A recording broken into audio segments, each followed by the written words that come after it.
안녕하세요. 오늘 복된 화요일 새벽입니다. 하나님께서 오늘도 우리에게 풍성한 은혜와 그리고 오늘 하루를 승리할 수 있는 은총을 베풀어 주실 줄 믿습니다. 우리 함께 하나님의 말씀 신명기 29장 1절에서 9절까지의 말씀을 읽도록 하겠습니다.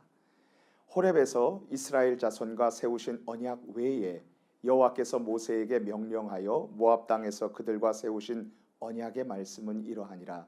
모세가 온 이스라엘을 소집하고 그들에게 이르되 여호와께서 애굽 땅에서 너희의 목전에 바로와 그의 모든 신하와 그의 온 땅에 행하신 모든 일을 너희가 보았나니 곧 그 큰 시험과 이적과 큰 기사를 내 눈으로 보았느니라. 그러나 깨닫는 마음과 보는 눈과 듣는 귀는 오늘까지 여호와께서 너희에게 주지 아니하셨느니라. 주께서 40년 동안 너희를 광야에서 인도하게 하셨거니와 너희 몸에 옷이 낡아지지 아니하였고 너희 발에 신이 헤어지지 아니하였으며 너희에게 떡도 먹지 못하며 포도주나 독주를 마시지 못하게 하셨음은 주는 너희의 하나님 여호와이신 줄을 알게 하려 하심이니라. 너희가 이곳에 올 때에 헤스본 왕 시온과 바산 왕 옥이 우리와 싸우러 나왔으므로 우리가 그들을 치고 그 땅을 차지하여 르우벤과 갓과 므낫세 반지파에게 기업으로 주었나니 그런즉 너희는 이 언약의 말씀을 지켜 행하라. 그리하면 너희가 하는 모든 일이 형통하리라. 아멘. 장유경 박사의 아이의 가능성이라는 책에 이런 내용이 있습니다. 한솔교육문화연구원에서는 서울과 일산 그리고 분당에 살고 있는 18개월 된 유아 400명과 그들의 엄마들을 대상으로 5년 동안 아이들의 언어 발달 과정과 기억력 그리고 지능 등을 측정을 했습니다. 연구 결과 안타깝게도 아이의 가능성을 충분히 끌어내지 못한 어머니들의 공통점은 자신들의 자녀들이 표정과 몸짓으로 행동을 보일 때에 그 신호를 보일 때에 제때에 적절한 방법으로 반응해 주지 못했다는 것입니다. 예를 들어서 엄마 나와 놀아줘 라는 아이의 몸짓, 손짓, 눈짓의 요구에 대해서 그 엄마들은 바쁘니까 나중에 놀아줄게 라고 하면서 스마트폰 영상을 꺼내서 보도록 해준다든지 이 아이들의 피로에 둔감했었다는 것입니다. 자신의 사랑스러운 아이들의 재능과 가능성이 눈앞에 펼쳐져 보임에도 불구하고 눈뜬 장님처럼 행동하고 말았던 거죠. 반면에 재능을 소유했 이 특별한 아이들로 양육한 엄마들의 공통점은 자신의 아이들이 보이는 조그마한 행동에도 가능성을 가지고서는 결코 무심코 지나치거나 놓치지 않았습니다. 예를 들어서 자신의 어린아이가 책을 잡고 물고 빨고 있으면 그 책에 대해서 관심을 유도했고요. 글자를 손가락으로 가리켜서 물어보면 한글을 가르쳐주고 그리고 책을 많이 읽어줌으로써 아이들의 숨겨진 가능성을 최대한 끌어내기 위해서 노력을 했습니다. 그러면서 이 엄마들은 아이들과 제대로 놀아주고 효과적으로 벌을 주고 학습 효과를 높이기 위해서 대화함으로써 특별한 인재로 양육했던 것입니다. 저는 이 이야기를 들으면서 이런 생각을 해보았어요. 자신의 아이가 곁에서 숱한 신호를 보낼 때 그 행동의 의미를 부모가 눈뜬 장님처럼 알아내지 못하고 지나쳐 버린다면 얼마나 안타까운 일일까. 마찬가지로 내 삶의 현장에서 일어나는 하나님의 놀라운 역사와 그리고 그 신호와 그 의미를 내가 믿음의 눈으로 깨닫고 끌어내고 그리고 그것을 활용하지 못하고 둔감하게 하루하루를 지나쳐 버리고 만다면 그 얼마나 가슴 아프고 답답한 일이 될 것인가. 그렇다면 어떻게 해야 하나님의 놀라운 은혜에 대해서 눈뜬 장님처럼 둔감하지 않고 민감하고 그리고 또 하나님 앞에서 민첩하게 살아감으로 형통한 삶을 누릴 수 있을까? 혹시 이런 질문을 가진 성도님들 여기 계십니까? 그렇다면 이 새벽 영상 예배의 자리에 정말 잘 나오셨습니다. 왜냐하면 하나님께서는 오늘 본문 성경인 신명기 29장 1절에서 9절 말씀을 통해서 이 질문에 대한 정확한 해답을 우리에게 제시해주고 있기 때문입니다. 주님의 역사를 보고 주님의 신호를 깨달음으로 하나님의 말씀을 지켜 행하라.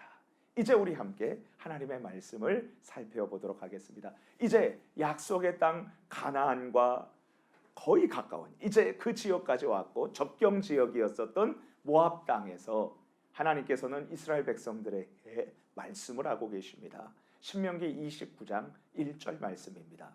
모압에서 이스라엘 자손과 세우신 언약 외에 하나님께서 모세에게 명령하여 모압 땅에서 그들과 세우신 언약의 말씀은 이러하니라. 하나님은 출애굽 당시에 이스라엘 백성 1세대들과 호렙산 즉 시내산에서 언약을 맺었죠. 하나님과 이스라엘 백성들이 맺은 약속의 내용이 출애굽기 19장 5절 6절에 나와 있습니다. 너희가 내 명령을 지키면 너희는 내 소유가 될 거야. 그리고 너희는 거룩한 백성이 될 거야. 그리고 하나님께서 또 이렇게 말씀하시죠. 나는 너희의 하나님이 될 거야. 출애굽한 1세대 이스라엘 백성들은 하나님의 명령에 순종하겠다고 약속했습니다. 그러나 그들은 이 약속을 지키지 못하고 우상 숭배를 저지르고 끊임없이 하나님 앞에서 불만과 불평을 터뜨림으로 인해서 안타깝게도 광야에서 삶을 마감해야 했습니다. 이제 언약의 신실하신 하나님께서는 약속의 땅을 눈앞에 둔 출애굽 2세대들과 모압 땅에서 다시 새롭게 약속을 맺고 계시는 것입니다. 성도님 여러분, 사실 출애굽한 1세대 이스라엘 백성들은 하나님의 놀라운 기적을 두 눈으로 목도를 했습니다. 우리 신명기 29장 2절 3절 말씀을 함께 읽어볼게요. 시작. 모세가 온 이스라엘을 소집하고 그들에게 이르되 여호와께서 애굽 땅에서 너희의 목전에 바로와 그의 모든 신하와 그의 온 땅에 행하신 모든 일을 너희가 보았나니 곧 그 큰 시험과 이적과 큰 기사를 내 눈으로 보았느니라. 출애굽 1세대들은 10가지 재앙을 애굽 왕 바로에게 내린 강력한 하나님의 기적을 보았습니다. 그래서 탈출했습니다. 그리고 하나님께서 홍해를 가르는 바닷물을 가르는 엄청난 기적을 두 눈으로 목도했습니다. 하늘에서 만나를 내려주시는 것을 보고 먹었습니다. 여러분, 풀 한 폭이 나지 않는 이 광야에서 마실 물이 있었다는 것, 그리고 먹을 것이 있었다는 것, 이 자체는 정말 기적 중의 기적입니다. 그들은 보았던 거죠. 하지만 그들은 끊임없이 하나님께 불만과 불평을 터뜨렸고 반복해서 불순종의 죄를 저질렀습니다. 그렇다면 출애굽 1세대들의 가장 치명적인 문제가 무엇이었을까요? 우리 함께 신명기 29장 4절 말씀을 읽겠습니다. 그러나 깨닫는 마음과 보는 눈과 듣는 귀는 오늘까지 여호와께서 너희에게 주지 아니하셨느니라. 그렇습니다. 출애굽 1세대 이스라엘 백성들은 하나님의 기적을 직접 두 눈으로 보았지만 안타깝게도 깨닫는 마음과 보는 눈과 듣는 귀가 없었습니다. 환원하면 그들이 믿음의 눈으로 보고 깨닫는 능력이 없었던 거죠. 여기 하나님께서 깨닫는 마음과 보는 눈과 듣는 귀를 주지 않으셨다고 했는데 이것은 오해의 소지가 있어서 제가 다시 한번 말씀드립니다. 이런 뜻입니다. 이스라엘 백성들은 기적을 베푸시는 하나님을 향해서 그 기적을 맛보았지만 마음의 문을 열지 않았습니다. 주님을 믿지 않았습니다. 그래서 믿음의 눈을 달라고 하나님께 요청하지 않은 겁니다. 하나님 믿음의 눈을 주십시오. 듣는 귀, 깨닫는 마음을 주십시오. 구했으면 하나님 왜 안 주셨겠습니까? 그들은 일부러 구하지 않았고 하나님 앞에 기적을 베푸신 하나님 앞에 마음의 문을 닫아놓고 불만과 원망으로 살았던 것입니다. 이제 잠시 우리들의 모습을 살펴보도록 하겠습니다. 하나님께서는 우리에게 언제나 약속의 말씀을 끊임없이 주시고 그 약속을 신실하게 지켜주십니다.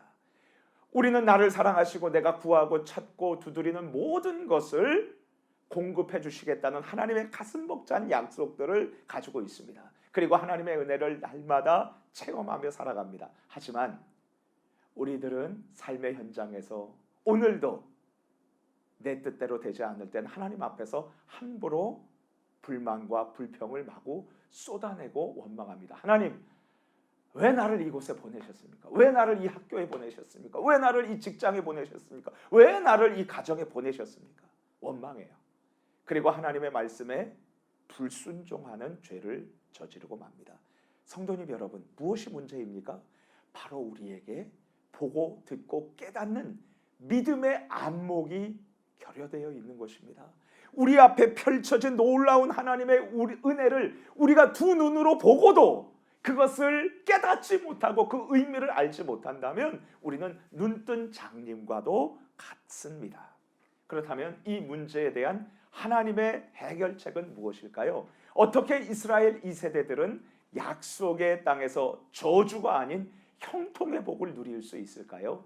우리 다시 하나님의 말씀 살펴보도록 하겠습니다. 신명기 29장 4절 말씀을 다시 함께 우리 읽습니다. 그러나 깨닫는 마음과 보는 눈과 듣는 귀는 오늘까지 여호와께서 너희에게 주지 아니하셨느니라. 무엇보다도 이스라엘 백성들은 자신을 위해 하나님께서 행하시는 기적과 은혜의 의미를 믿음의 눈으로, 그리고 믿음의 귀로, 그리고 믿음의 마음으로 깨닫게 해달라고 주님께 구해야 했었습니다. 자신들에게 베푸시는 하나님의 이 기적과 그리고 그 의미를 하나님의 관점에서 해석하고 받아들이고 감사할 수 있도록 도와달라고 그들은 기도하고 요청했어야 했었습니다. 그리고 하나님께서는 자신에게 기적을 베푸신 그 의미를 알게 되면 이스라엘 백성들은 무엇을 해야 했을까요? 주님께서 주신 모든 약속의 말씀들을 순종해야 했었습니다. 하나님을 신뢰하고 주님의 말씀을 순종할 때에 그들은 모든 일이 잘 되는 형통의 복을 반드시 누리게 되는 것입니다. 우리 신명기 29장 9절 말씀을 함께 읽어볼까요? 시작. 그런즉 너희는 이 언약의 말씀을 지켜 행하라. 그리하면 너희가 하는 모든 일에 형통하리라. 그렇다면 이제 다시 우리들의 모습을 살펴보도록 하겠습니다. 이 세상을 살아갈 때에 어떻게 해야 우리가 하나님께 징계로 인해서 고통당하지 않고 형통한 복을 누릴 수 있을까요? 첫째로 내게 일어나는 모든 일들을 통찰력 있는 믿음의 눈으로 보고 깨달을 수 있어야 합니다. 내가 건강합니까? 내가 부유합니까? 자식이 잘 성장하고 있습니까? 하나님의 일하심을 믿음의 눈으로 보고 이해하고 해석할 수 있어야 합니다. 이것은 하나님의 은혜다.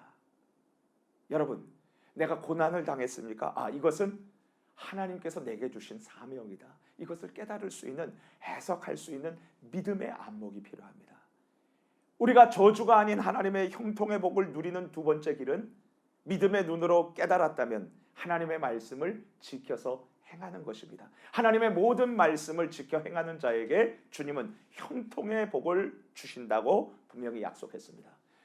1954년 독일에서 있었던 일입니다. 공산주의가 지배했던 동독에 살던 270만 명의 사람들이 자유를 찾아서 서쪽으로 이동을 했습니다.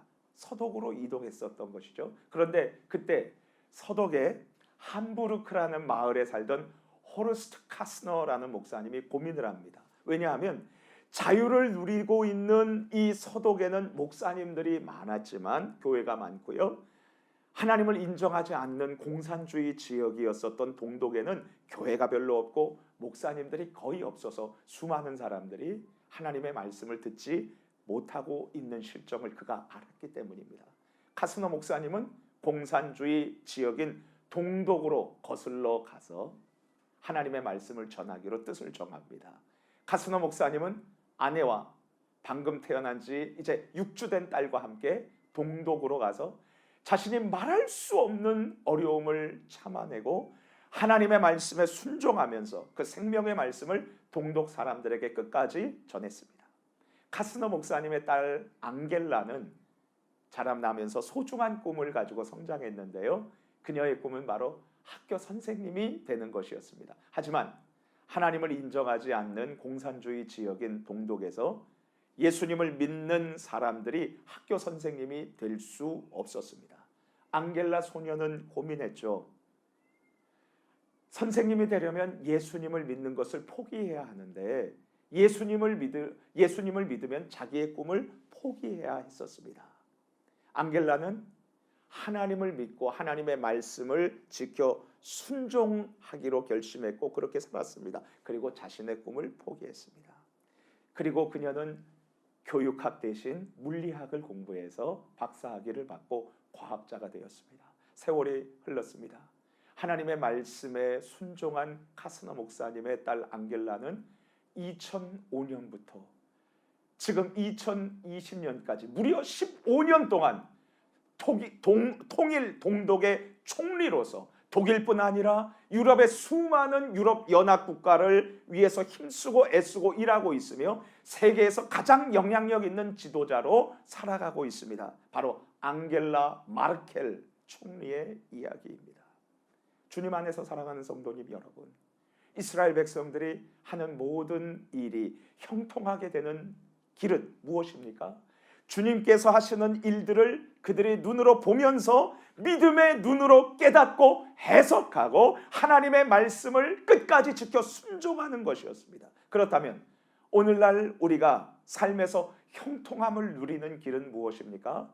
주님의 역사를 보고 깨달음으로 하나님의 말씀을 철저하게 지켜 행하는 것입니다. 주님의 역사를 보고 믿음의 눈으로 하나님의 말씀을 지켜 행하라. 축복합니다. 오늘 우리 같이 함께 기도하겠습니다. 하나님, 오늘 하루도 믿음의 눈을 가지고 하나님께서 주신 이 모든 환경에 감사하고 인내하게 하시고 무엇보다 하나님의 말씀에 순종하게 하여 주옵소서. 무엇을 하든지 형통의 복을 누리며 담대하게 살게 주옵소서. 우리 함께 기도합니다. 주여, 하나님 아버지 감사합니다. 오늘 말씀을 읽고 이 말씀을 깨닫게 하심을 감사합니다. 이스라엘 백성들 1세대는 하나님의 기적을 눈으로 보았지만 정작 믿음의 눈이 결여되어 있었기 때문에, 듣는 귀가 없었기 때문에 하나님 앞에 끊임없이 원망하고 불순종을 하다가 그 광야에서 삶을 마치게 되었습니다. 하나님 아버지, 우리에게 얼마나 놀라운 하나님의 사랑과 은혜와 복이 우리 앞에 펼쳐져 있습니까? 하나님 아버지, 우리에게 건강을 주시고 좋은 가정을 주시고 그리고 기도할 수 있는 좋은 교회를 주신 것 감사하면서, 좋은 학교 좋은 직장을 주신 것 감사하면서 하나님 오늘 하루도 승리하게 하시고 불평과 원망이 아니라 하나님 말씀 붙잡고 순종하다가 만사형통의 복을 누리게 하여 주옵소서. 예수님의 이름으로 기도합니다.